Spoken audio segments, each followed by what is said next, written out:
हम लोग देख रहे थे अल्टरनेटिंग करंट के अंदर, शायद तक अपन थे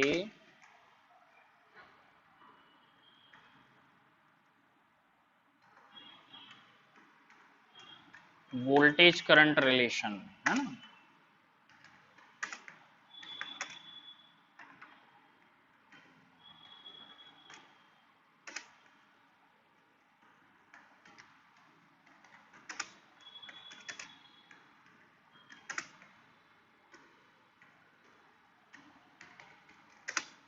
voltage current relation in AC circuits 1.1 इसके अंदर हमने देखा था इन प्योर रेजिस्टिव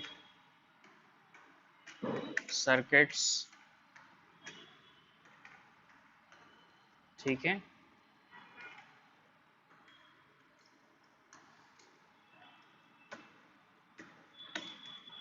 फिर अपन देख रहे थे pure capacitive circuits,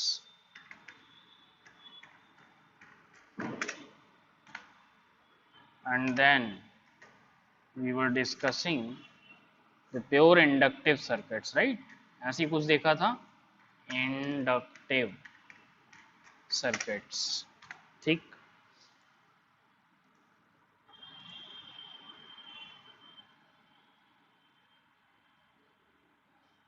how to write equations of voltage and current when voltage is known, current is known। हाँ बिल्कुल सही, ये टॉपिक थे अपने, इसको अपन ने इस तरीके से लिखा भी था।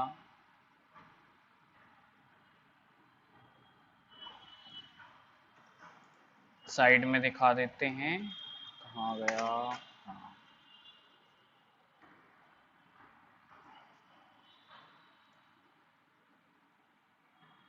How to write equations of, first में देखा था अपन ने V एंड I। हाँ, V when I is known, ठीक है, व्हेन I इज नोन मतलब करंट इज नोन, ठीक है। फिर सेकेंड अपन ने देखा इक्वेशन ऑफ I लिखना व्हेन वोल्टेज का इक्वेशन नोन है, ये एजेंडा था हमारा, है ना, ठीक है। ये पूरी तरह से डिस्कस नहीं हो पाया था, अब आज अपन इसको करेंगे और बहुत अच्छी अच्छी चीज़ें, काम के कॉन्सेप्ट सीखेंगे to represent current and voltage related to RCL, है ना, सर्किट्स, प्योर RCL सर्किट्स। तो वही थर्ड पॉइंट यहाँ पर और थोड़ा इलेबोरेट कर दिया गया, VI relation in AC circuits, ठीक है।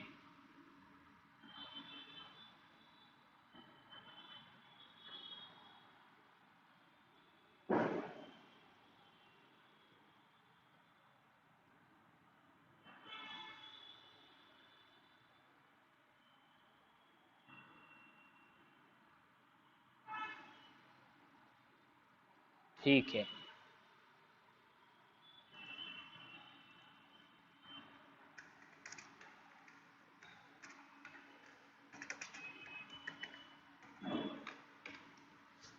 चलें समझते हैं।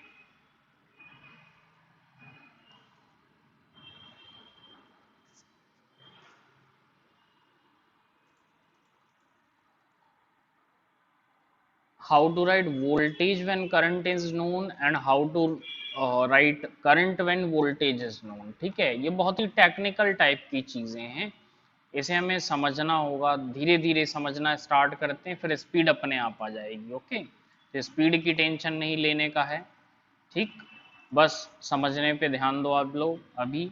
To represent current and voltage related to pure RCL circuits, ठीक है। और कहाँ गया, ठीक है, हाँ, हाउ टू राइट इक्वेशंस में अपन ने ये देखा, ठीक। और सेकंड में अपन यहाँ देख पा रहे हैं टू रिप्रेजेंट, इस तरीके से। चलें तो हम लोग ऐसा करते हैं कि पर्टिकुलर सर्किट वाइज स्टडी करते हैं, ठीक है।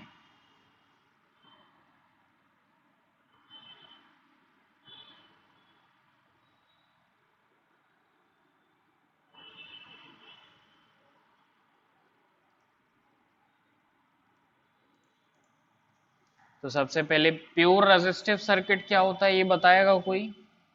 कितने लोगों को पता है प्योर रेजिस्टिव सर्किट किसे कहा जाता है? बताइए। जिसमें सिर्फ और सिर्फ ओमिक डिवाइसेस लगी हों, ठीक है। What is a pure resistive circuit? Pure resistive circuit is ohmic circuit, ठीक है, जो ओम्स लॉ को फॉलो करता हो, ठीक है। सिर्फ रेजिस्टेंस, हाँ, होता है जिसमें, बिल्कुल सही, उसी सर्किट को अपन कहते हैं।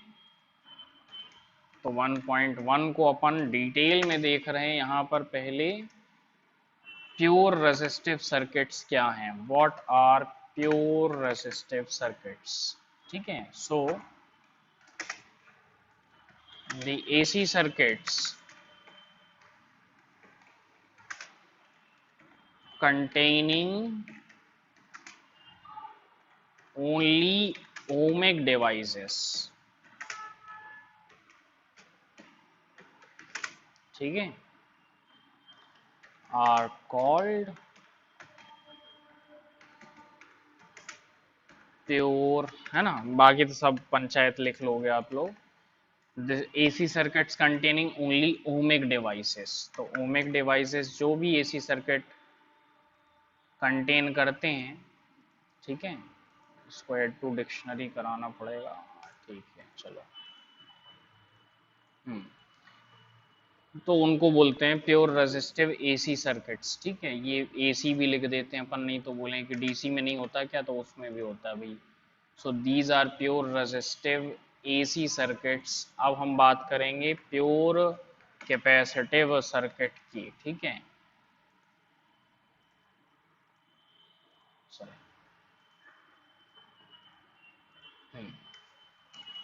सो what are these type of circuits?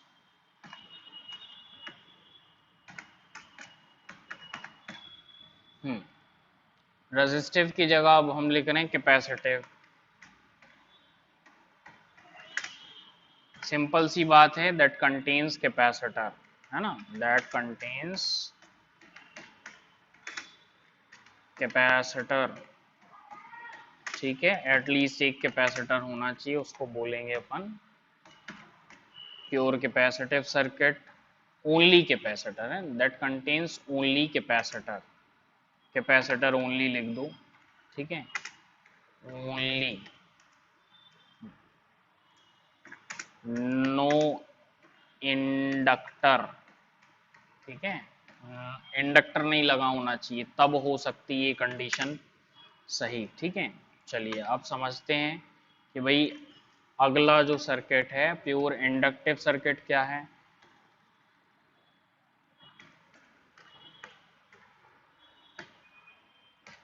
Pure inductive AC circuits are those circuits that contain, समझ गए, हो गया, पंचायत लिखने की जरूरत नहीं है अपन को, ठीक है, सिंपल सी बात है। तो इसी को उठा के कॉपी पेस्ट कर देते हैं। That contains coils and solenoids, है ना, इन्हीं को तो बोलते हैं इंडक्टर लाइक एलिमेंट्स, है ना।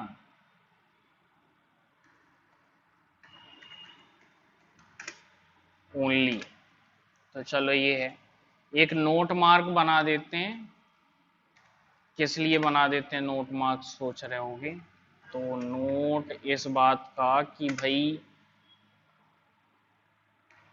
इन प्रैक्टिस, मतलब प्रैक्टिकली, नो सर्किट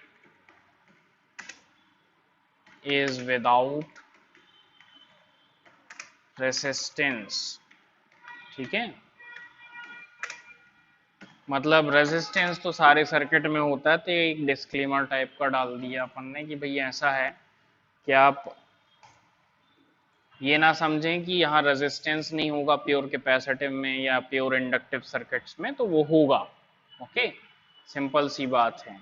तो चलिए समझते हैं आगे अपन। इसके लिए हम लोगों ने करंट वोल्टेज रिलेशंस देख रखे थे ना, तो उन्हें यहाँ पर थोड़ा सा वापस लेके आते हैं अपन। तो क्या वोल्टेज करंट का रिलेशन था यहाँ पर बताओ। ओमिक डिवाइसेस कंटेन कर रहा है तो उसमें ओम्स लॉ लगेगा ही लगेगा, है कि नहीं। ओम्स लॉ क्या कहता है भी, V is equal to I R, है कि नहीं। ये कहता है, कहाँ चला गया यार ये, हाँ चलो लिख ही देते हैं इसको ऐसे, V is equal to I R. ये है ओम्स लॉ ओमिक डिवाइसेस वाले सर्किट्स के लिए। ठीक है, फिर बात होती है भाई आपके V इज इक्वल टू, इसमें क्या V इज इक्वल टू बोले तो कैपेसिटर में ना, तो Q बाय C की हिंट दी गई थी, आप लोगों को याद होगा, Q बाय कैपेसिटी, और इसी को बाद में लिख दिया जाता था integral I D T, I dot D T, है ना, डिवाइडेड बाय कैपिटल सी। ये कैपिटल सी क्या बताता है, ये बताता है भैया आपको capacitance, total capacity of the circuit, AC circuit की टोटल कैपेसिटी बताता है। ठीक है, ये लिखा हुआ है integral I D T by C, ये मेन रिलेशन होता है। क्यू बाय सी आप हिंट के लिए लिख सकते हो, ठीक है, बाय या using V is equal to Q by C.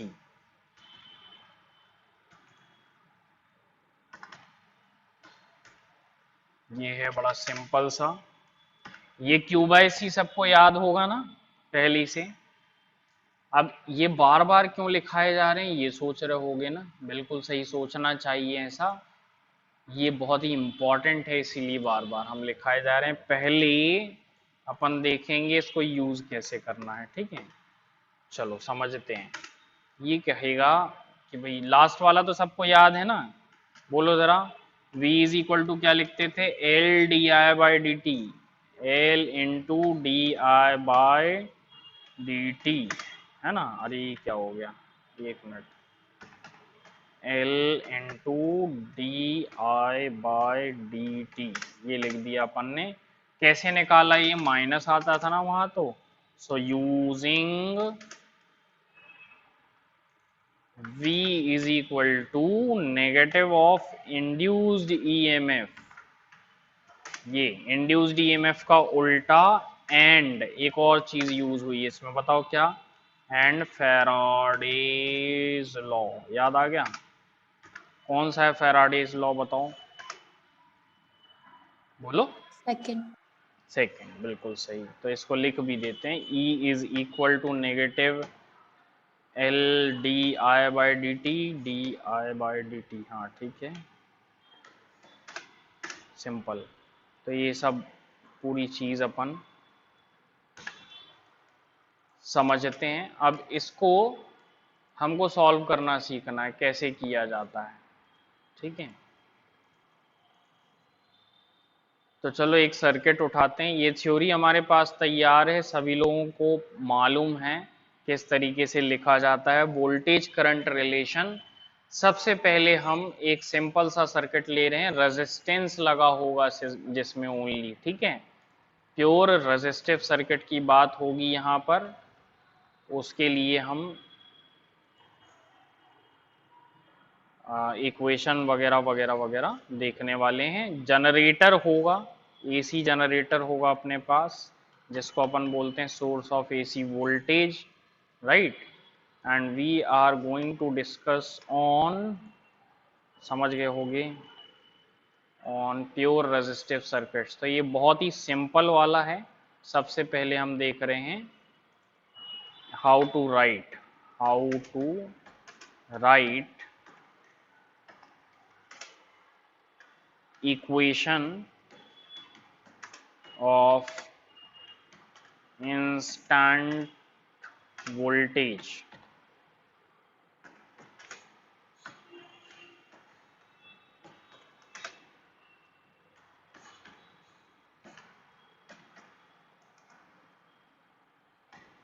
Instant voltage.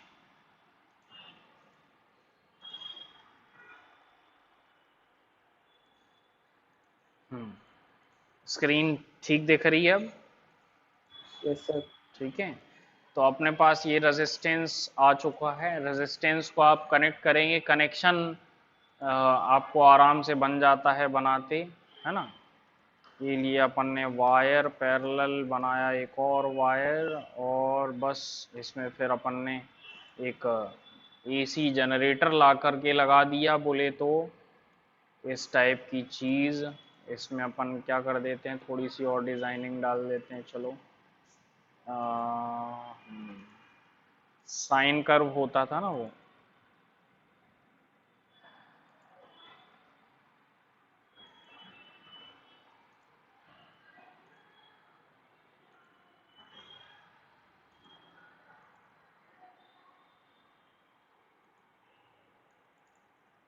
चलो ये साइन कर्व जैसा बना देते हैं इसके अंदर। तो क्या मीनिंग हो जाता है इसका, ये भी जनरेटर है, ठीक है।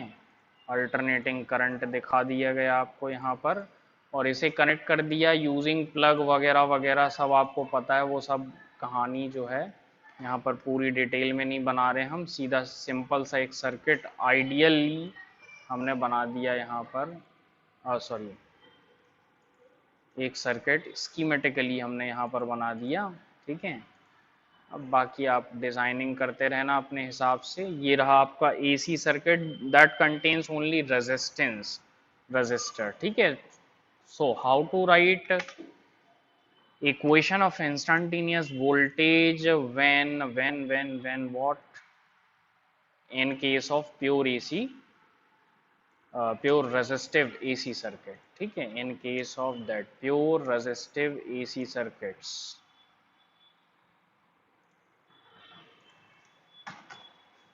तो इसके अंदर अपन देख रहे हैं first point, as we know हो जाएगा ये, क्योंकि पहले से हमको पता चल चुका है। यहाँ पर ये हम लिखेंगे एज वी नो, कहाँ गया भाई,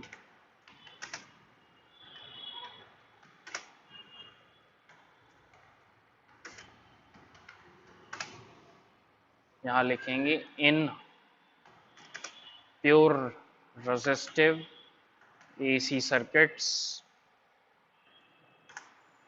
as we know, what we know here, V is equal to IR, है ना।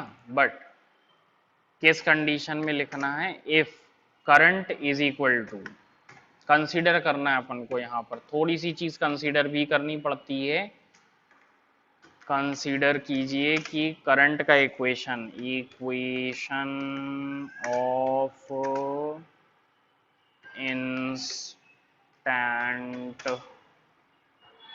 alternating current is as follows। जैसा कि हमको पता है कि ये इंस्टेंटेनियस करंट का इक्वेशन, ये लोग कुछ I इज इक्वल टू किस फॉर्म में होता है, I is equal to I max into क्या होता है, ये साइन ओमेगा टी के टाइम टर्म्स में होता है ना, साइन ओमेगा टी, है ना। कहाँ गया भाई, हाँ, साइन ओमेगा टी, ठीक है। तो अभी फिलहाल हम डब्ल्यू टी जैसा लिख रहे हैं इसको, ओमेगा ढूंढने में अभी टाइम वेस्ट नहीं करते अपन, ठीक। ये सर्किट कहाँ भाग गया यार, एक मिनट, कहाँ चला गया तुमने।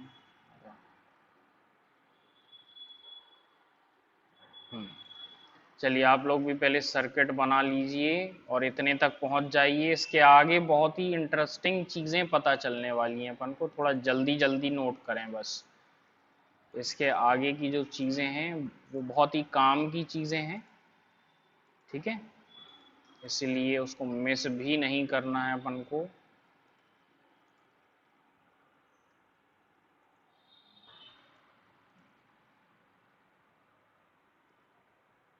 इतना डमी तो अपने पास रहेगा, वोल्टेज यहाँ लाए तो ये रेजिस्टिव सर्किट बन गया है ना, फिर कैपेसिटर से चेंज कर देंगे कैपेसिटिव बन जाएगा।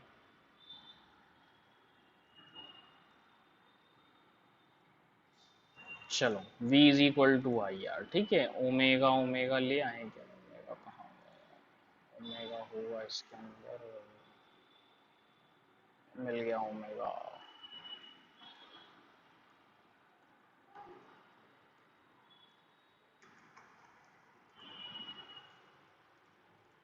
हाँ, तो चलिए ये साइन ओमेगा टी वाला इक्वेशन गिवन है अपन को, ठीक है। अब इसमें क्या करना है, वोल्टेज पता लगाना है, ठीक है। As to find voltage, that is instant voltage, है ना। बोले तो इक्वेशन ऑफ इंस्टेंट वोल्टेज, बात बराबर है।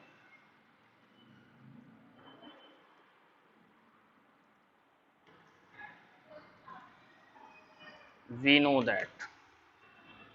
What we know that?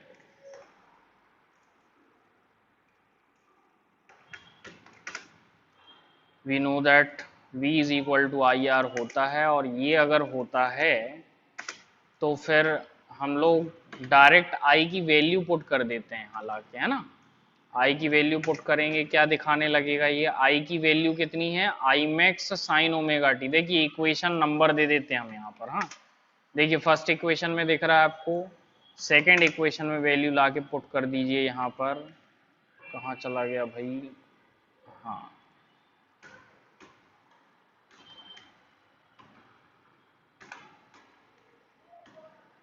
ये सेकेंड इक्वेशन में वैल्यू पुट कर दीजिए लाके, ठीक है।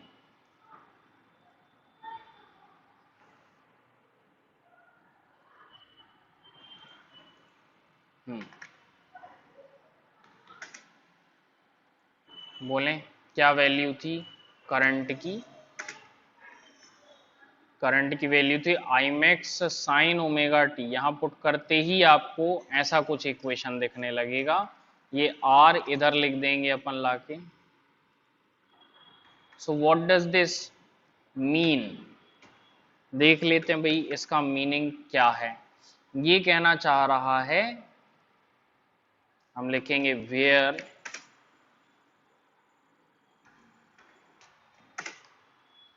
आई नॉट आर जो है वो वी मैक्स है।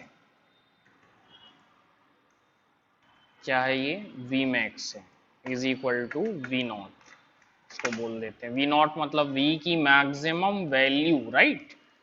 सिंपल सी बात है। तो यहाँ पर इसी हिसाब से हम लिख सकते हैं कि भाई ये जो चीज़ है इक्वेशन है वो ऐसी भी दिख सकती है कि यहाँ पर वी नॉट दिख सकता है आई नॉट आर के प्लेस पे आपको। सो एक्सक्लेम होने वाली कोई बात नहीं रही इसमें, तो वैल्यू पुट किया अपन ने और थोड़ी कुछ किया है। हालांकि हमने होमवर्क दिया था बेटा आप लोगों को कि इस चीज़ को आपको करके रखना है सॉल्व, राइट, सॉल्व करना था आपको, तो सॉल्व किया होगा तो बहुत अच्छी बात है, नहीं तो आज अपन कर रहे हैं सॉल्यूशन, ठीक है। देखिए आगे समझते हैं अपन थोड़ा सा और। ये है प्योर रेजिस्टिव सर्किट में किस तरह से इक्वेशन ऑफ इंस्टेंटेनियस वोल्टेज लिखें व्हेन करंट इज गिवन, ठीक है, ये गिवन है। Consider the equation of instantaneous alternating current is given as follows, is given as follows, ठीक है, ऐसा है। तो अगर equation of current I is equal to I max sine omega T या I is equal to I naught sine omega T है, then in that case ohmic circuit है, resistive circuit है प्योर वाला, इसीलिए अपन ओम्स लॉ अप्लाई कर देते हैं। ओम्स लॉ अप्लाई किया सेकंड इक्वेशन से, और फर्स्ट इक्वेशन से गिवन वैल्यू ऑफ करंट अपन ले लेते हैं, गिवन एज फॉलोज लिखा हुआ है पहले ही से यहाँ पर, ठीक है। गिवन करंट की इक्वेशन है, उसको पुट किया और थोड़ा सिंप्लीफाई किया, ऐसे अपन को सिंपली वोल्टेज का इक्वेशन मिल गया, ठीक है। तो ये हमारा इक्वेशन नंबर 3 जो है ये टारगेटेड इक्वेशन है हमारा, समझ में आ रही बात, ये हमारा टारगेटेड इक्वेशन है। यहाँ पर सेकंड इक्वेशन पुट कर देते हैं अपन ला के, कहाँ चला गया भाई। हम्म, हम्म। चलिए आप लोग इसे नोट कीजिए, तब तक हम थोड़ी सी फॉर्मेटिंग जमा देते हैं इसकी। ये हो गया सही।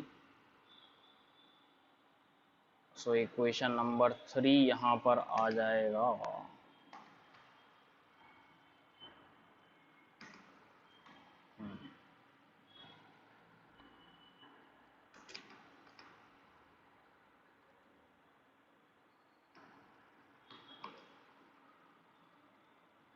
आप लोग नोट कीजिए इसे तब तक, फिर हम आगे बढ़ाते हैं।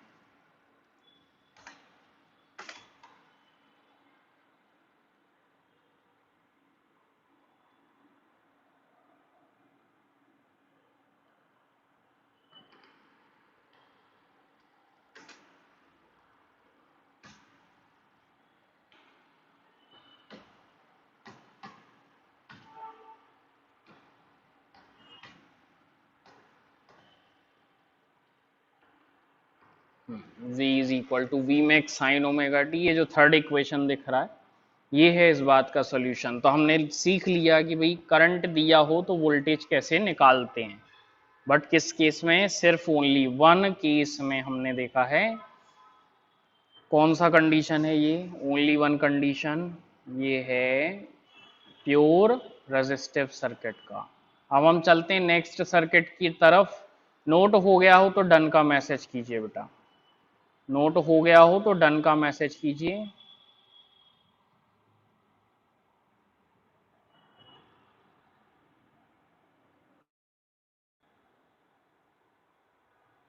ठीक है बेटा। चलिए नेक्स्ट सर्किट हमारा कौन सा है वो देख लेते हैं। देखिए लिस्ट में हमारे पास तीन टाइप के प्योर सर्किट्स हैं, एक प्योर रेजिस्टिव फर्स्ट, सेकंड है प्योर कैपेसिटिव सर्किट। ठीक है, तो प्योर कैपेसिटिव एसी सर्किट्स की बात हो रही है। अब नेक्स्ट में तो हमारे पास ये पूरा इक्वेशन वगैरह है ना, ये पूरा आइडिया अपन उठा लाते हैं। ठीक है, ये पूरी चीज अपन यहाँ पुट कर देंगे ला के, ये पूरा कॉपी कर लेते हैं। और कैपेसिटिव सर्किट की बात ही हो रही है, इसीलिए कैपेसिटिव सर्किट जो है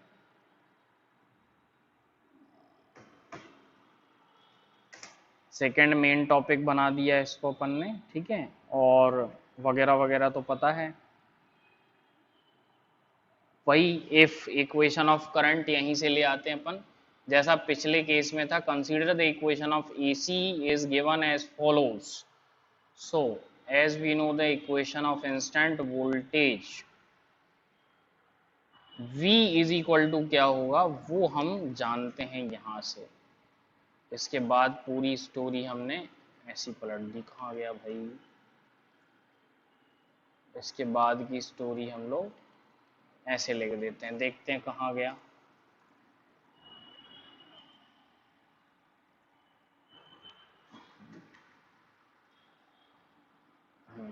एक minute. Pure AC circuits, capacitive वाले, consider the equation of current is given as follows, वो तो सेम है। As to find the equation of instant voltage we know that what we know that voltage is this much. ठीक है, ये voltage है। ठीक है, ये हो गया वोल्टेज का इक्वेशन। सेकंड इक्वेशन इसको बोल देते हैं अपन। ठीक है,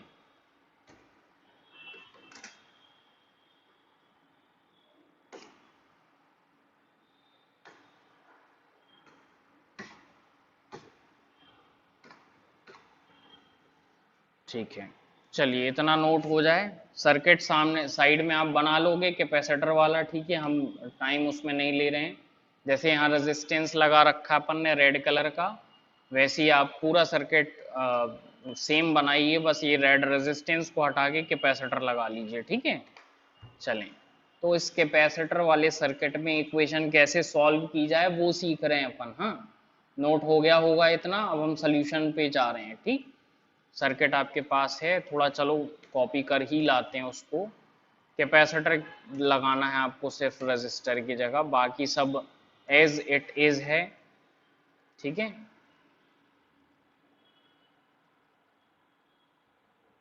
यहां पर कोई दूसरी चीज लगा दीजिए। क्या दूसरी चीज है? वो तो कैपेसिटर है। कैपेसिटर बनाना कोई टफ काम नहीं है, जर्रा सा तो टाइम लगना है उसमें बनाने में। चलो ये बना डाला कैपेसिटर अपन ने।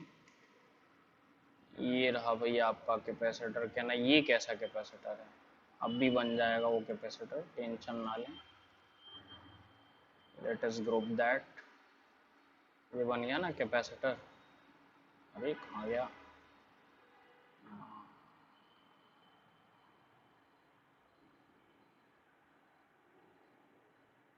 ये कैपेसिटर हो गया अपना, और बस इसमें वायरिंग लगा दीजिए, कोई प्रॉब्लम नहीं।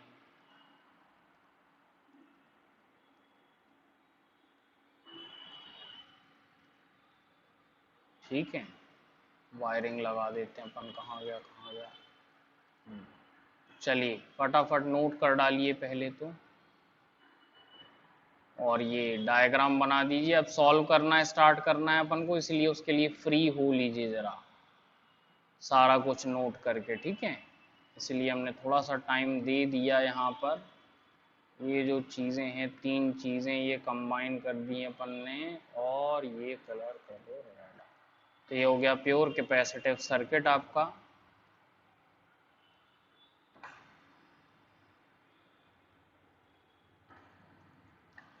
चलिए समझते हैं इसके बारे में। Q बाय सी। अब I की वैल्यू गिवन है ना, यहाँ पर क्या नोन है बताओ जरा। गिवन में क्या है देख के बताओ जल्दी जल्दी। क्या गिवन है? वोल्टेज गिवन है, करंट गिवन है, क्या है? करंट। करंट गिवन है, हमको वोल्टेज पता लगाना है, ठीक है। So we will simply substitute this current in this equation. कहीं दिख रहा है करंट का वोल्टेज का रिलेशन? नहीं दिख रहा है, दिख रहा होगा, ठीक है। हम यहाँ पर थोड़ा सा, ये रेफरेंस टाइप का है इसीलिए हमने इसको थोड़ा सा साइड में करके ऐसा लिख दिया है, यूजिंग दिस, ठीक है।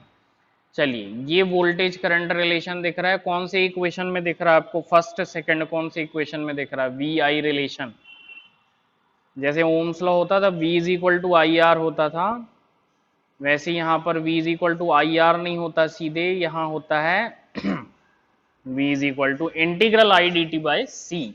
तो चलिए इसे थोड़ा सा सिंपल फॉर्म में अगर समझ लिया जाए तो ऐसा कुछ लिखा हुआ है यहाँ पर कि भाई 1/c टाइम्स, अरे ये कहाँ चला गया,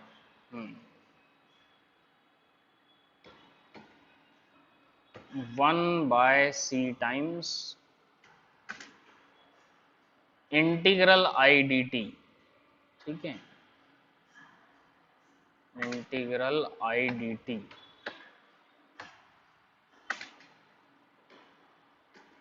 ये इसको ऐसा कहा जा सकता है, ठीक है। अब इससे क्या हुआ कि हमको पता है कैपेसिटी से डिवाइड करना है, इंटीग्रेशन जो भी आएगा, इंटीग्रेशन देख के घबराएगा कोई नहीं। Let us start to put the value. इसी इक्वेशन को हमने फिर से कॉपी किया एक बार, ये इक्वेशन पूरा कॉपी कर लीजिए,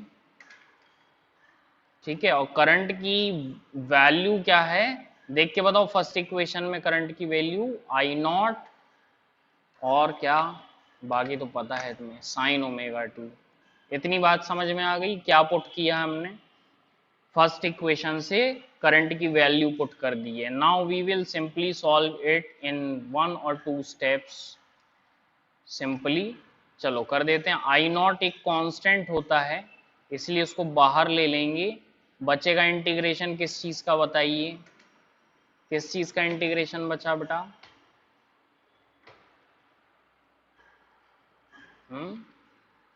इंटीग्रेशन बचा साइन ओमेगा टी का। बता सकता है कोई साइन ओमेगा टी का इंटीग्रल क्या होता है? नहीं पता है तो आप फ्रंट पेज पे जाइए, फिजिक्स कॉपी के फ्रंट पेज पे आपको मिल जाएगी ये चीज, है ना। अगर आपने ध्यान से लिखी होगी तो डेफिनेटली मिल जाएगी। हमने इसीलिए चैप्टर स्टार्ट होने के पहले ही आपको लिखा दिया था ये देखिए इंटीग्रेशन जो है वो होता है कितना भाई?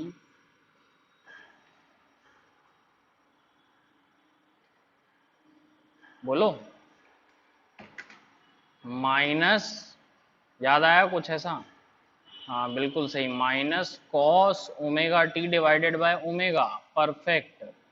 ये होता है नेगेटिव कॉस ओमेगा टी, ये ओमेगा टी यहीं से ले आते हैं, होल डिवाइडेड बाय ओमेगा, ठीक है।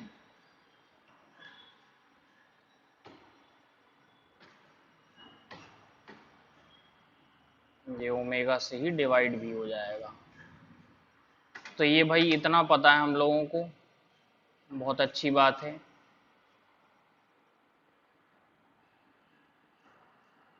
ठीक, तो ये लगा डालते हैं अपन। तो नेक्स्ट स्टेप में इसको सॉल्व करेंगे तो क्या आ जाएगा हमारे पास, आंसर होगा v is equal to I naught by C times, next page लगेगा, ठीक है। तो नेक्स्ट पेज पे चलते हैं अपन। ये है v is equal to I naught by C times negative cos omega T, और इनटू में तो दिख ही रहा है आपको कितना सा, इनटू ये, ठीक है। इसको हम ब्रैकेट में लिखना पसंद करेंगे अपन, बिल्कुल इस तरीके से, ठीक है। चलिए, ये बात सभी को समझ में आ गई, हाँ या ना? यहां तक क्लियर है? तो टाइप करें 2, यहां तक क्लियर है तो 2 टाइप कर दें, ठीक है, जल्दी जल्दी, सेकेंड टॉपिक चल रहा है। 2 प्योर कैपेसिटिव सर्किट, ठीक है। जिन लोगों को यहां तक क्लियर हो गई है बातें, वो टाइप कर सकते हैं 2, ठीक है। बिल्कुल सही, गुड, काफी लोगों को क्लियर है, बहुत बढ़िया बहुत बढ़िया, ठीक है। चलिए अब आगे समझते हैं, वेरी सिंपल। इसके आगे हम लोग थोड़ा सा अजीब वाला दिमाग लगाएंगे, एक्स्ट्रा वाला दिमाग, ठीक है। एक एक्स्ट्रा दिमाग हम क्या लगाना चाहते हैं, सबसे पहले तो हम ओमेगा को बाहर कैपेसिटी के साथ लिखना प्रेफर करते हैं, तो लिख देते हैं भाई कैपेसिटेंस के साथ ओमेगा लिख देते हैं अपन अगले स्टेप में। कहाँ गया, हाँ ये, इसको हम थोड़ा रीअरेंज करना चाहेंगे, कर देते हैं भाई, यहाँ से उठाया ओमेगा सी बना दिया इसको, ये लिख दिया ओमेगा सी, ठीक। फिर ये जो नेगेटिव कॉस ओमेगा टी बचा है, इसको ब्रैकेट में एज इट इज रहने दिया, और एक जबरन का दिमाग लगाया, एक्स्ट्रा दिमाग खर्च करना अब अच्छा होगा। देखते हैं कहाँ एक्स्ट्रा दिमाग खर्च करना अच्छा होता है, देख रहे हैं, हाँ एक्स्ट्रा दिमाग खर्च करना है तो सही जगह खर्च किया जाता है। देखते हैं कहाँ, एक मिनट कहाँ गया भाई,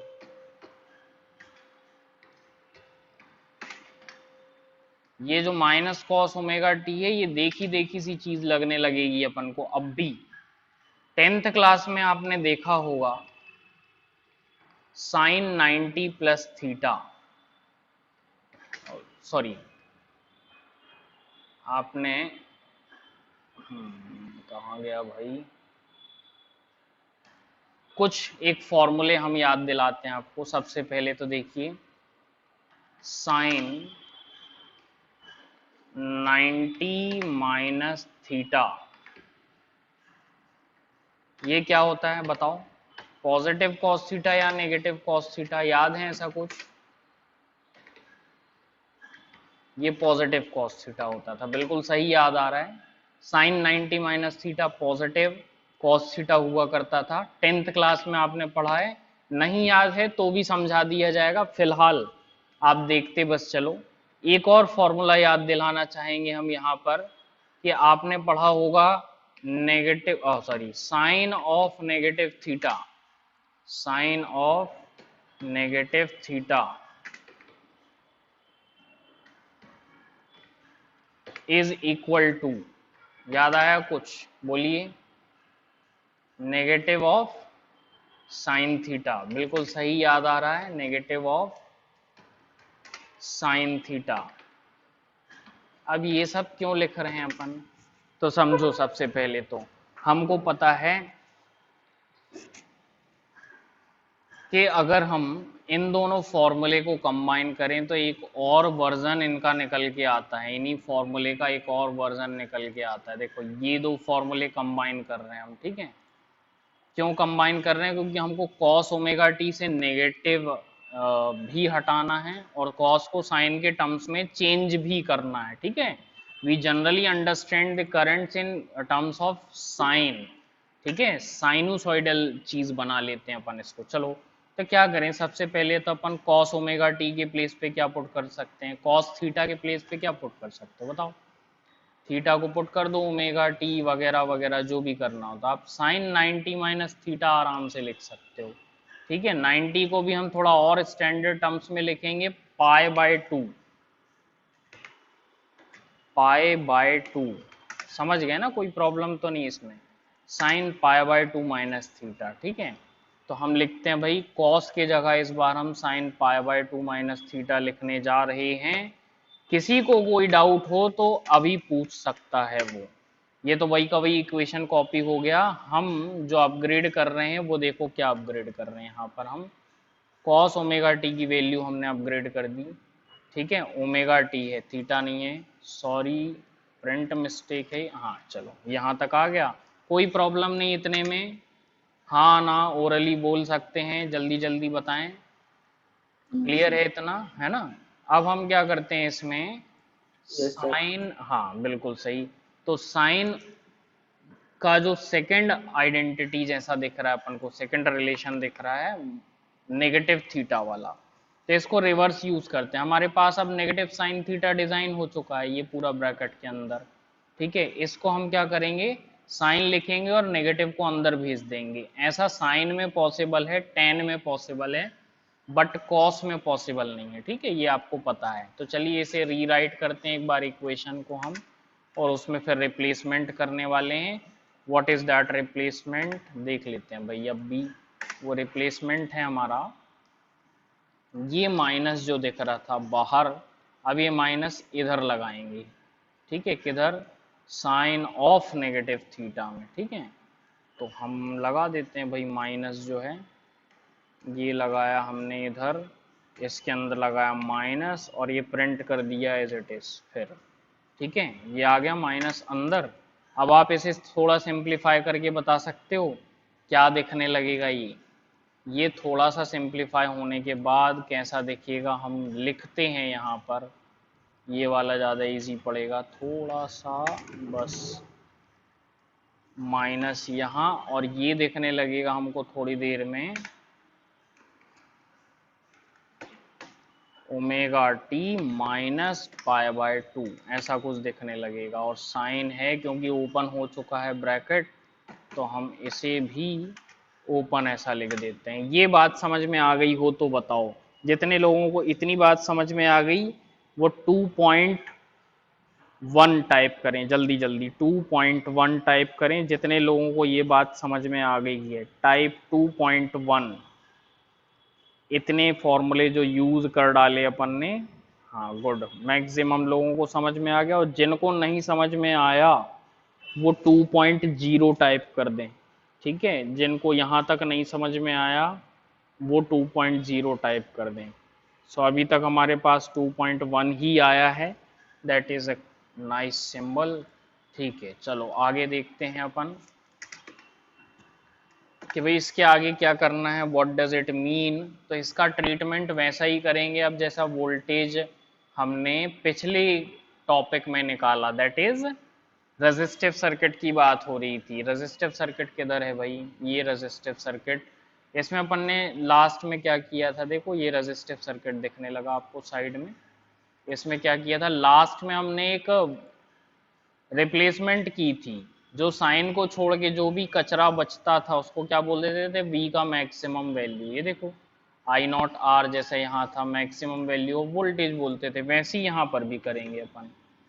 लास्ट में साइन वाली टर्म को छोड़ के जो भी बच रहा है दैट इज ये आई नॉट बाय ओमेगा सी, इसको क्या कह देंगे हम, इसको कह देंगे ये है v का मैक्सिमम वैल्यू, समझ गए, v का मैक्सिमम वैल्यू है। So this equation will look like what, it will look like v is equal to V max into sine omega T minus pi by 2। इतनी बात समझ में आ गई होगी सभी को, ठीक है। यहां पे लिख देंगे where,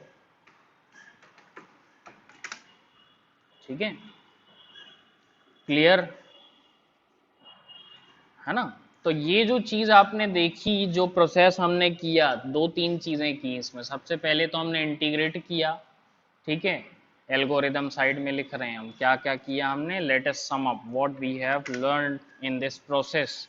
we first wrote the equation of v and I, मतलब v as a function of I हमने फॉर्मूला लगाया, ठीक है।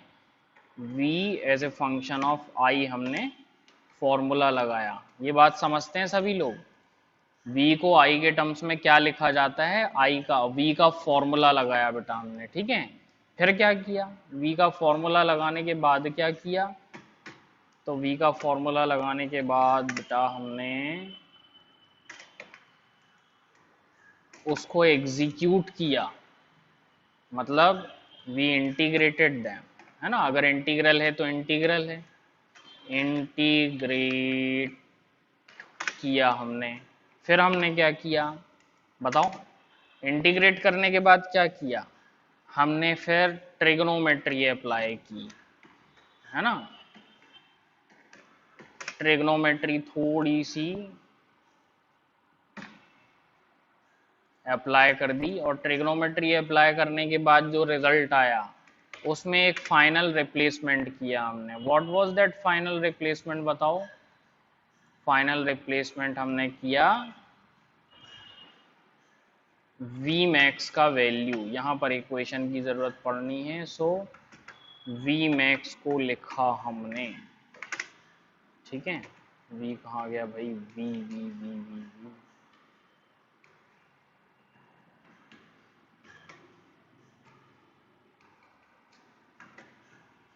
वी मैक्स की वैल्यू हमने लिखी, ठीक है।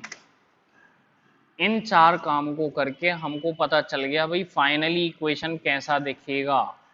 कैसा दिख रहा है, समझ में आ रही बात। Equation is looking like V naught sine omega T minus pi by 2। अब ध्यान से देखते हैं, यहां पर जो करंट दिया था और जो वोल्टेज आया है, उन दोनों में कुछ फेज का कुछ गड़बड़ है क्या, देखते हैं। चलिए ध्यान से देखिए। हाँ, ये वोल्टेज गिवन है अपन को, राइट, ये वोल्टेज गिवन है।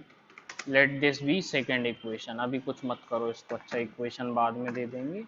सेकेंड ये वोल्टेज का इक्वेशन आया है। करंट का इक्वेशन क्या गिवन था, गिवन था I is equal to I naught sine omega T. ये करंट का इक्वेशन ऑलरेडी गिवन था हमको, ठीक है। तो ये करंट का इक्वेशन हमारे पास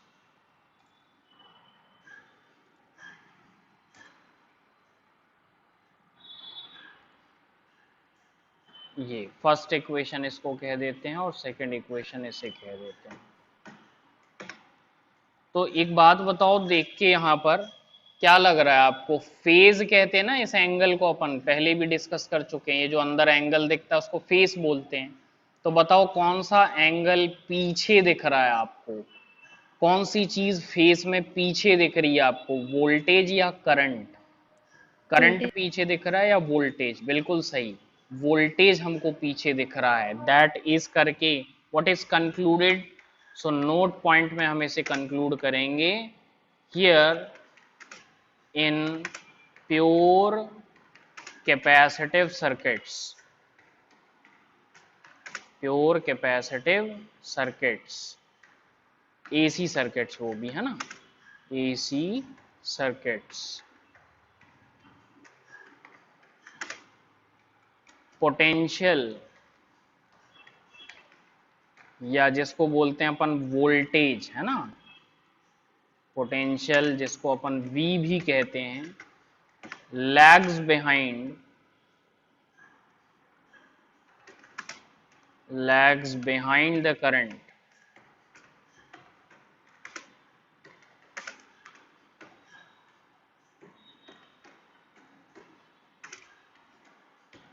करंट को I से दिखा रहे थे अपन, lags behind the current with a phase difference of with a phase difference with a phase difference of, कहाँ गया भाई, ऑफ कितना, बोलो, फेज डिफरेंस कितना दिख रहा है आपको, π/2, ठीक है, बिल्कुल सही, with a phase difference of π/2, ये लैग करता है बिहाइंड करंट, समझ गए। तो इसको दिखाने का एक तरीका भी होता है फेजर डायग्राम मेथड, ठीक है। यहाँ पर नोट पॉइंट हम 1 और नोट पॉइंट 2 बना देते हैं। नोट पॉइंट 1 ये हो गया आपका, नोट पॉइंट 2 बना देते हैं फेजर डायग्राम, फेजर, ठीक है।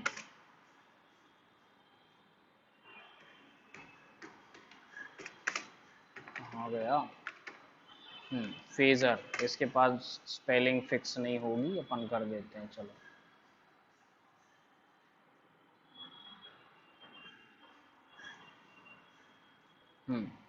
फेजर डायग्राम, ठीक है।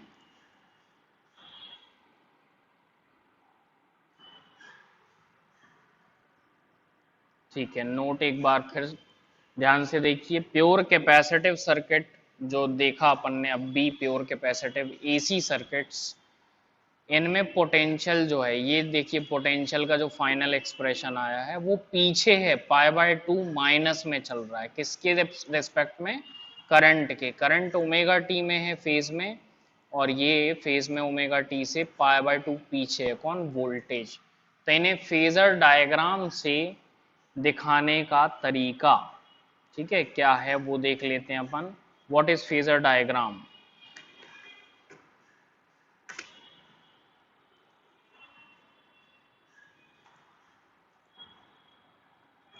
फेजर डायग्राम क्या होता है, फेजर होता है रोटेटिंग वेक्टर, ठीक है।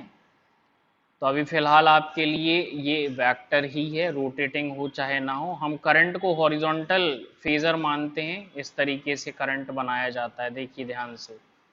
अगर करंट इन फेज है, मतलब नॉर्मल है, तो वोल्टेज पीछे की तरफ रोटेट होगा, मतलब क्लॉकवाइज रोटेट हो जाएगा, ये देखिए।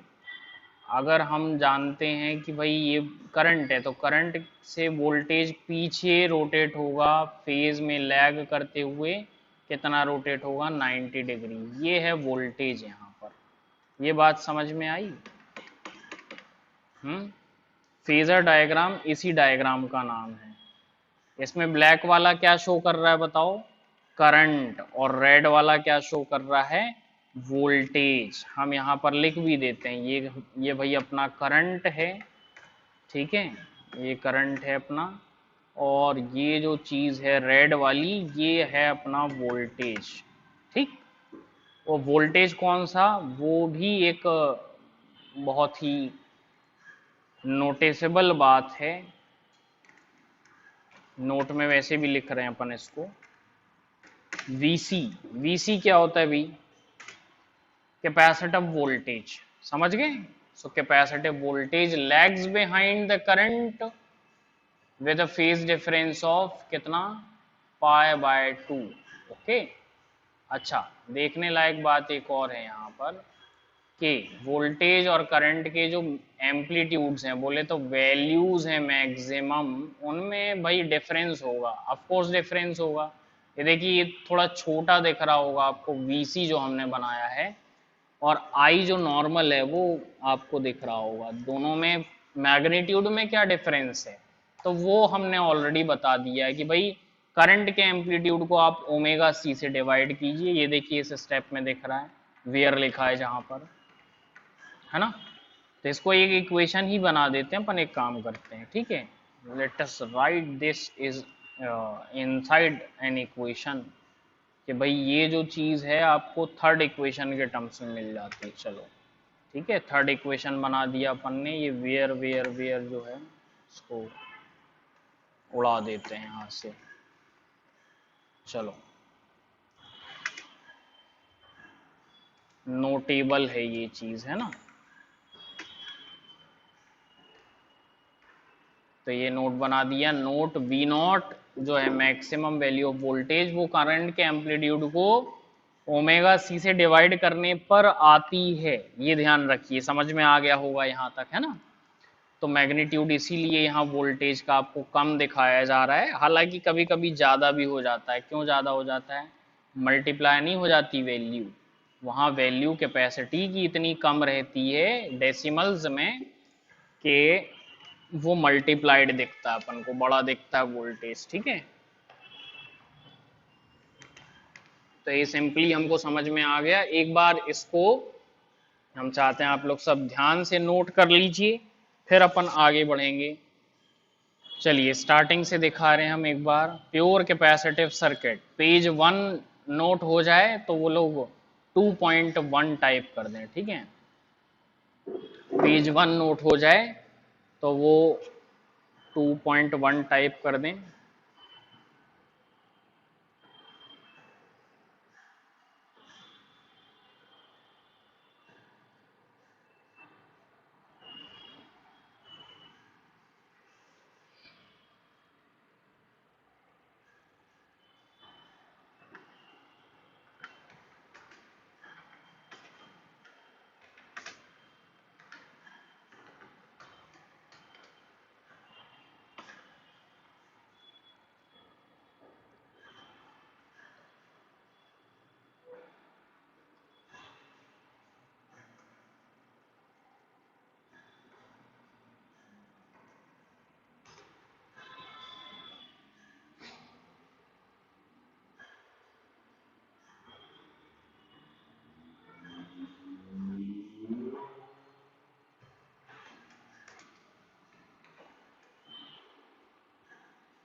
ठीक है, नोट हो जाए तो 2.1 टाइप करें, मतलब पेज नंबर 1 डन, ठीक है। Next page, next page note हो जाए तो 2.2 टाइप कर दें।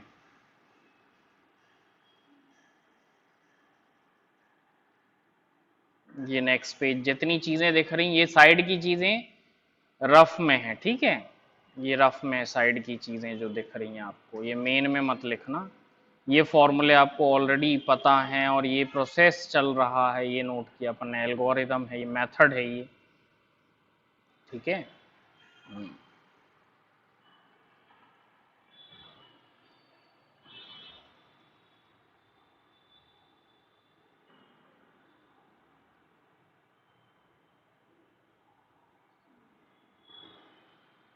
2.2 टाइप कर दें, जिसका नोट हो जाए यहां तक।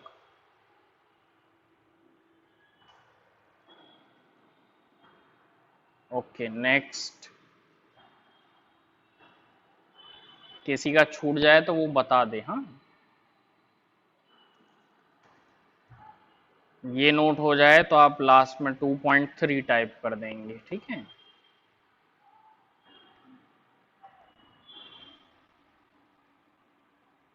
सर 2.2 अभी नहीं हुआ। 2.2 ये है।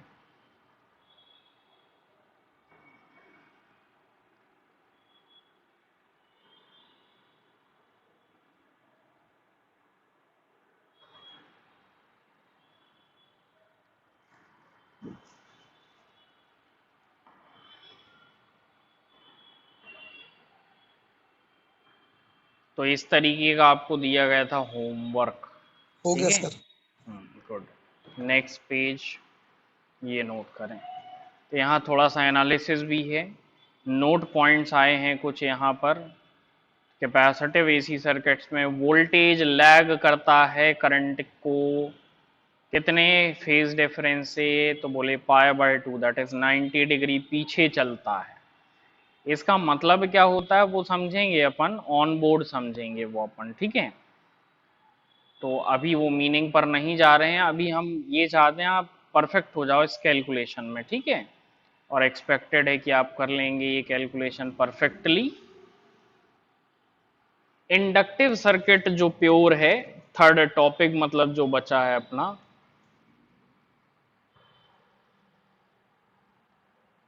उसे हम होमवर्क में दे रहे हैं आपको आज, ठीक है बेटा। होमवर्क को आप लोग जैसे ही सॉल्व कर लेते हो ना, तो फोटो लेके ईमेल कर दिया करो, ठीक है। वो जब भी टाइम रहता है तो चेक हो जाता है, जैसे अभी एक दो दिन अभी टाइम रहेगा जब, तो चेक कर देंगे बीच में, है ना। अच्छा ये बताओ, अ, दिवाली कितने दिन मना रहे हो भाई, ये बताओ, मतलब छुट्टियां चाहिए कि नहीं चाहिए। सर मंडे को चाहिए। मंडे को चाहिए। मंडे को कौन सी दिवाली है यार। भाई दूज है।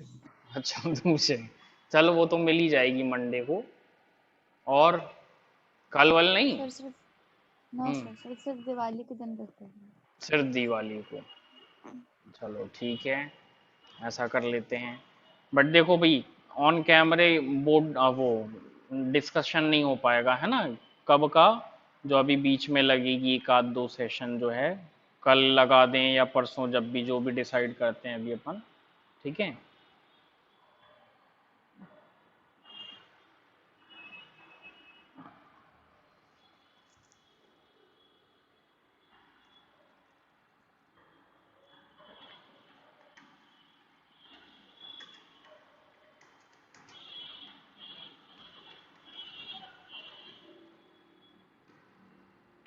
चलें, नोट हो जाए तो बताएं।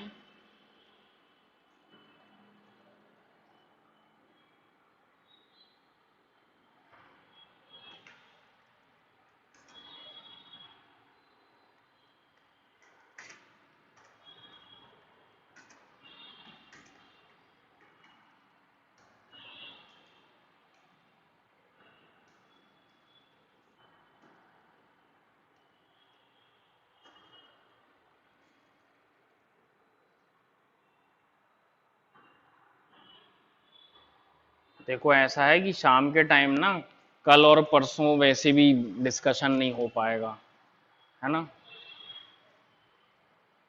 परसों तो हो ही नहीं पाएगा भाई, सभी लोग बिजी रहेंगे, हम भी बिजी रहेंगे, ठीक है। तो ऐसा करते हैं, होमवर्क कर देते हैं, है ना। होमवर्क कर देते हैं, क्या बोलते हो, माइक ऑन कर लो। माइक यस ऑन कर लो सर। सभी लोग, है हाँ ना। सर। ठीक है, होमवर्क कर देते हैं, और इसकी रिकवरी अपन बल्कि किसी दिन एक डबल क्लास लगा लेंगे, दोपहर में और शाम को, ठीक है। 2 दिन ऐसा डबल कर लेंगे तो रिकवरी भी हो जाएगी। वैसे भी तुम्हें देखो काम रहेगा, घर वाले चिल्लाते रहेंगे वहां से, ठीक है। लोग पढ़ाई तो हो नहीं पाएगी इधर उधर, ठीक है। हमें भी थोड़ा सा व्यस्तता रहेगी। तो चलो, कल और परसों 2 दिन दिवाली मना लो। संडे को रख देते हैं एक सेशन, ठीक है, चलेगा। एक संडे को रख देते हैं, और एक मंडे को छुट्टी दे देते हैं, ठीक है। तो ये 3 दिन तुम्हारा ऐसा कर लेते हैं अपन, ठीक है।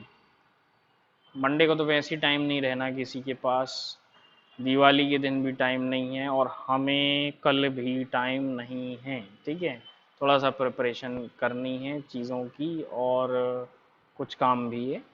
तुम लोगों का होमवर्क भी बनाना रहेगा ना, उसमें भी टाइम लगता है बेटा खूब सारा, ठीक है। तो चलो होमवर्क दे देते हैं 2 दिन के लिए। हमें बहुत अच्छे से पता है होमवर्क कितना कितना कौन कौन करेगा, है ना। और सभी लोगों को पता है, वो देखा जाएगा फिर मंडे के बाद, ठीक है। संडे को, सबका को मंडे के बाद संडे को लगाएंगे ना एक सेशन अपन, ठीक है। तो जितने लोग संडे को आ जाएंगे वो संडे टाइप करो जरा जल्दी जल्दी, संडे टाइप कर दो। संडे को सेशन लगाना है तो संडे टाइप कर दीजिए आप फटाफट। जितने लोग संडे को मैनेज कर लेंगे भाई, उस दिन फुर्सत रहोगे सब लोग, कुछ थोड़ी करना रहेगा। 2 लोग बस। संडे को सेशन रखना है तो संडे टाइप कीजिए आप लोग, ठीक है। डिस्कशन रखना है संडे को तो संडे टाइप कीजिए।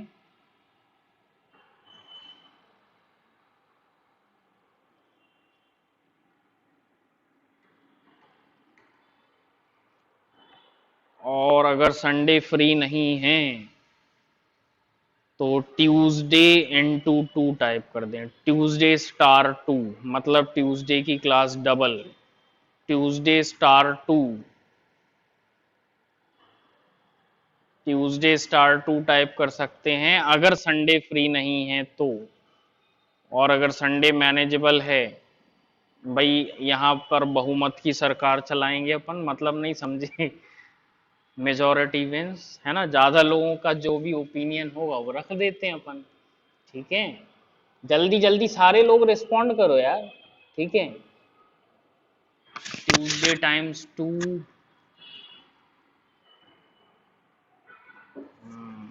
ठीक है, ठीक है, 19,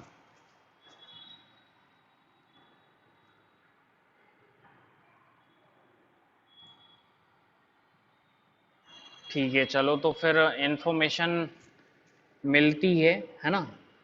10th क्लास आपका सेशन स्टार्ट होना है, 2 मिनट लाइन पे रहो जरा। ठीक, अच्छा हाँ, तो यहाँ पर आपको होमवर्क दे रहे हैं बेटा। ठीक है, न्यूज़ आपको आएगी फिर व्हाट्सएप पे। ठीक है, जो भी होता है डिसाइड, फिर आपको शेड्यूल आ जाएगा। मोस्ट प्रोबेबली एक बार संडे को अपन रखने की कोशिश करेंगे, जो लोग मिस कर देंगे उनको रिकॉर्डिंग पहुंच जाएगी। संडे को अगर नहीं हुआ तो फिर आएगा आपको कल परसों मैसेज आएगा, है ना, दिवाली के दिन मैसेज आ जाएगा जो भी शेड्यूल आ रहा है फाइनली। ठीक है, थोड़ा देखना पड़ेगा हम लोगों को भी। तो चलिए, आपको होमवर्क दिया जा रहा है। थर्ड वाला पॉइंट, कौन सा थर्ड वाला पॉइंट समझ गए? कहाँ गया भाई? ये प्योर इंडक्टिव एसी सर्किट। ठीक है, इसी तरीके से आपको बिल्कुल एग्जीक्यूट करते जाना है। अपन ने फिलहाल प्योर कैपेसिटिव सर्किट तक देख लिया है, उसमें इंटीग्रेशन लगा था। अब अपन को डिफरेंशिएशन लगाना है, वो तो और सिंपल है कि नहीं? आराम से बनेगा, धीरे धीरे करते चलना। और सिर्फ आपको सॉल्व कहाँ तक करना है वो भी बता दे रहे हैं हम।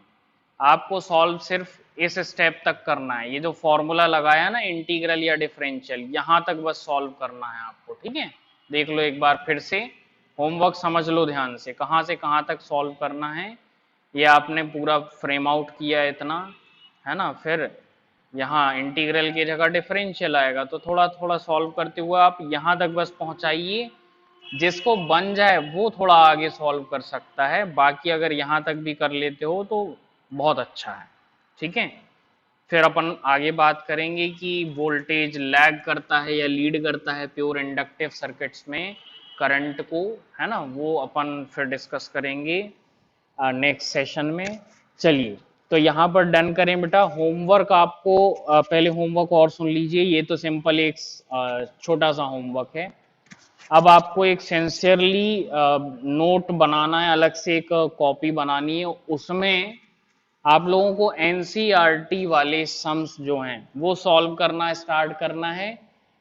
3 दिन के लिए एक चैप्टर को पिकअप करना है आपको। ठीक है, 2 से 3 दिन में एक चैप्टर का पूरा सॉल्यूशन आपको उसमें नोट करना है। बहुत ध्यान से सुन लें होमवर्क, जल्दबाजी ना मचाएं डिस्कनेक्ट होने के लिए। ठीक है, सुने ध्यान से। एनसीईआरटी की एक्सरसाइज जो पीछे क्वेश्चंस होते हैं फॉर प्रैक्टिस, बीच के जो एग्जाम्पल्स होते हैं सॉल्व, ये फिजिक्स में भी, मैथ्स वाले जो है मैथ्स वाले भी सुने। ठीक है, फिजिक्स में भी करना है, मैथ्स में भी करना है आपको। एनसीईआरटी के सम्स एक चैप्टर को 2 से 3 दिन देना है। अलग से रजिस्टर बनेगा, वो रजिस्टर हम चेक करेंगे। हाँ बिल्कुल सही सुन रहे हो, वो चेक होगा बेटा। ठीक है, आप पीडीएफ बना के दे सकते हैं तो अच्छी बात है, नहीं तो ऑफलाइन आप सबमिट करवा दीजिए, उसको एक बार देख लेंगे। बट ऑफलाइन से बचो, ज़्यादा अच्छा है अभी, है ना, काहे को वायरस से अपन बला लें। ठीक है, चलो, तो ये एनसीईआरटी का सॉल्यूशन आपको करना है। एक बात नोट कीजिए, पेन है हाथ में सबके, नोट कीजिए इसको। कोई भी अच्छा सा पब्लिकेशन अरिहंत वगैरह जैसा, उसकी previous year solved board question paper, CBSE previous 10 years, ध्यान से नोट कर लीजिए, CBSE previous 10 years chapter wise solution जो बोल रहे हैं वो ध्यान से नोट कीजिए। सीबीएसई प्रीवियस ईयर, ठीक है, प्रीवियस ईयर क्वेश्चंस पीवाईक्यूज जो होते हैं 10 ईयर्स, ये पेपर वाइज नहीं, ध्यान से सुन लो, चैप्टर वाइज, ठीक है, चैप्टर वाइज, ठीक। तो इसको आपको परचेज कर लेना है अगर पॉसिबल है तो, ठीक है, नहीं है तो बता देना है। इसको आपको कंपलसरी है ये, ठीक है, ये कंपलसरीली आपको सॉल्व करना ही करना है। अब सोच रहे होगे ये तो डबल काम हो गया, एनसीईआरटी भी हो गया, सीबीएसई पीवाईक्यूज भी, तो करें क्या, सुनो ध्यान से। सीबीएसई प्रीवियस ईयर के बेसिस पर प्रेफरेंस देते हुए आपको एनसीईआरटी सॉल्व करनी है, समझ गए। दोनों काम एक ही है, दो अलग होमवर्क नहीं है, ये एक ही काम है। प्रेफरेंस आपको एनसीईआरटी के सम्स को देना है, ठीक है, जो प्रीवियस ईयर में आए हों, बाकी फिर एनसीईआरटी पूरी सॉल्व करनी ही करनी है। और इसके लिए सिर्फ 2 से 3 दिन का टाइम होगा पर चैप्टर।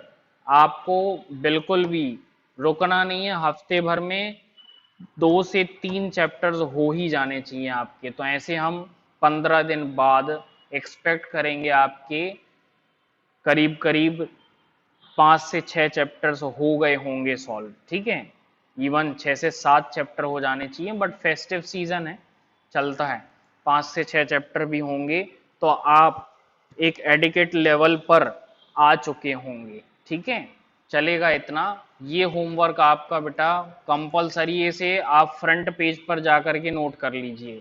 इसमें हमको बोलना ना पड़े कि बेटा ईमेल करो, या कोई मैसेज ना कराना पड़े कि आज का होमवर्क ये बिना बोले आपका होमवर्क है, ठीक है। अगर ये लेवल क्रॉस कर लेते हैं आप, तो ये माने कि आपकी जेई या नीट जो भी है उसमें 50% दावेदारी तय हो गई, मतलब 50% आपके चांसेस वहीं पर स्ट्रांग हो गए कि हाँ आप 50% से ऊपर तो हैं स्कोर में। फिर आगे का प्लान बताया जाएगा, टेस्ट सीरीज चालू हो रही है, आपको बताया गया था, ठीक है, वो अपन फिर शेड्यूल करेंगे दिवाली के बाद। तो चलो अब यहाँ डन करते हैं अपन सेशन को, ठीक है। और दिवाली की हार्दिक शुभकामनाएं भाई सभी को, आप लोगों को, ठीक है। टेक केयर, बहुत ध्यान से आप लोग पढ़ाई कीजिए, ठीक है। इस साल बीमार भी नहीं पड़ना है किसी को, सीधी सी बात है, बोर्ड एग्जाम है और टर्निंग पॉइंट होता है ये ईयर आपकी लाइफ का। अगर अच्छा कॉलेज मिल जाता है तो आपकी लाइफ ही अलग है, नहीं तो बेटा बहुत स्ट्रगल है। Be very sincere, very careful, आप बहुत अच्छे से इसको, ठीक है, जो बताते जा रहे हैं वो चीज़ें सॉल्व करें, और जो भी उचित लगता है आपको, ठीक है, वो मटेरियल और सॉल्व कर सकते हैं आप, और उसका फॉलो अप आप खुद देंगे। ये नहीं कि जब पूछा जाए तब बता रहे हैं। आपका मान लीजिए एक चैप्टर का सोल्यूशन हो गया, आप उठाइए ईमेल कर दीजिए, ठीक है, चाहो तो फोटो खींच के ईमेल कर दो, या इन्फॉर्म कर दो ईमेल पर कि हाँ भाई ये हमने सॉल्व कर लिया है, इस चैप्टर के इतने सम सॉल्व कर लिए हैं, ये वाला सम बना है, ये वाला नहीं बना है। ऐसा एक पूरा ब्रेक आप तैयार करके ईमेल कर दिया कीजिए, ठीक है।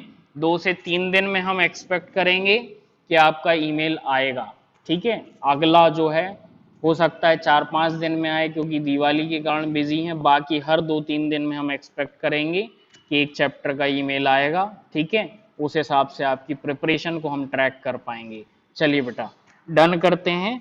हार्दिक शुभकामनाएं फिर से एक बार सभी को। दिवाली के बाद फिर डिस्कशन होगा, आपको न्यूज़ आ जाएगी। कल और परसों आप छुट्टी रखिए, फिर जो भी होता है तो मैसेज आता है, ओके। डन करते हैं अपन। कोई प्रॉब्लम हो किसी को तो ईमेल लिख सकता है।